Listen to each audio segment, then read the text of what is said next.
California has a clear path to a brighter future. In a recent op-ed, Fresno, California Mayor Jerry Dyer and San Jose Mayor Sam Liccardo are revealing the benefits of a high-speed rail project, which includes taking cars off the road, more access to affordable housing, and relying on renewable energy. Joining us now to discuss is Mayor Liccardo. Mayor, welcome to the show. What are the advantages?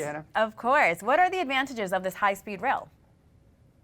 Well, we know that high-speed rail is delivering incredible results for millions of people throughout the world. When we travel to Japan and Europe, we see what it's doing to help link economies, to be able to link regions and cities, and most importantly, to get folks out of cars. And there's no reason why the United States shouldn't be taking advantage of these extraordinary benefits. We see projects that are in the planning stages in Florida and Texas and throughout the country, and we actually have one of those projects under construction today. It happens to be the largest infrastructure project in the country in California, and there's no reason why we shouldn't be investing in high-speed rail and intercity rail to dramatically move the needle on climate change. You mentioned this high-speed rail takes off the equivalent of 400,000 cars. That's a substantial number, Mayor. So how beneficial is this transportation to our planet as a whole? Well, it's critical, and particularly if you look at the busiest air corridors in the world, and where high-speed rail is clearly working in places like Europe, where otherwise folks would be getting on planes, and so true also here in California, where we have one of the very busiest corridors between Southern California and Northern California. There's no reason why we should continue to rely on all the same emitting sources, whether they're planes or cars, when we know there are viable alternatives and they're working throughout the world. What funding is needed to finish this construction, and when do we envision being able to use this rail?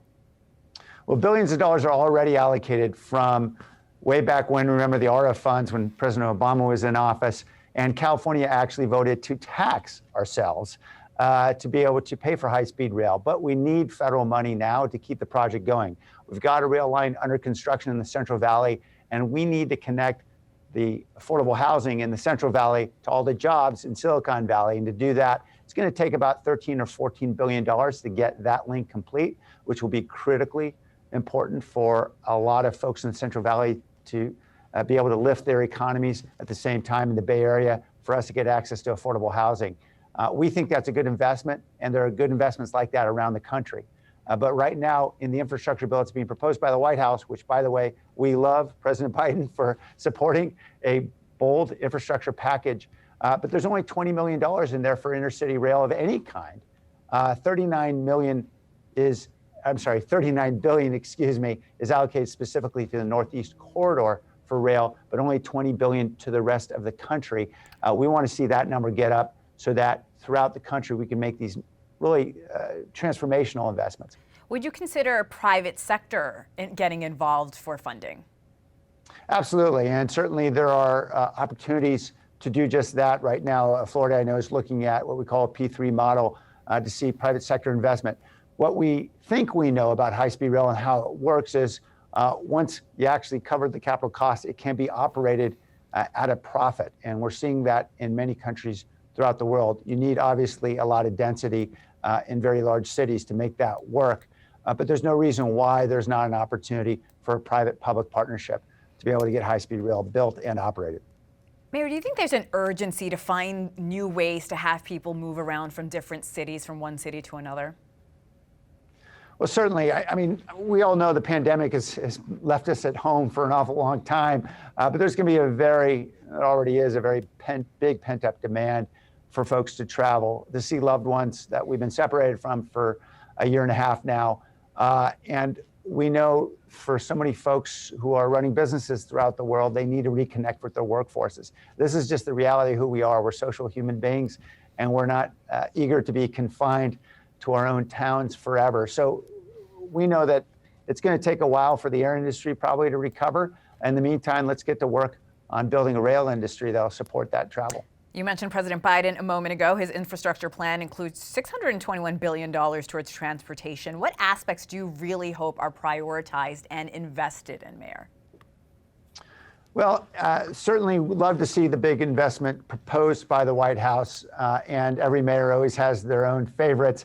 I am a big fan of intercity rail, whether that's high-speed rail or simply higher speed rail than we see too often in our country.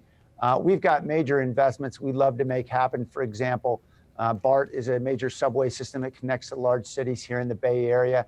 We want significantly more dollars so we can keep it going all the way through downtown San Jose, the 10th largest city in the country. That's just one of many great intercity rail projects that could be supported with a larger investment in intercity rail. We also think this is an opportunity to invest in people.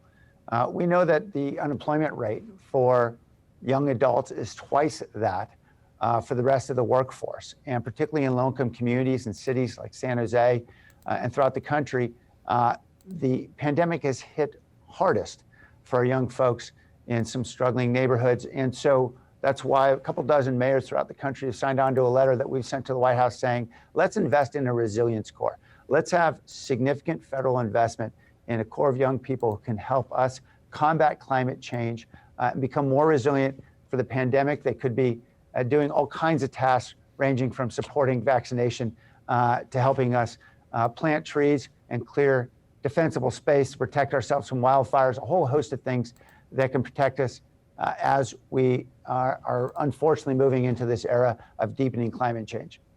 San Jose, California, Mayor Sam Liccardo. Mayor Liccardo, we hope you come back. Thank you so much for your time and insight.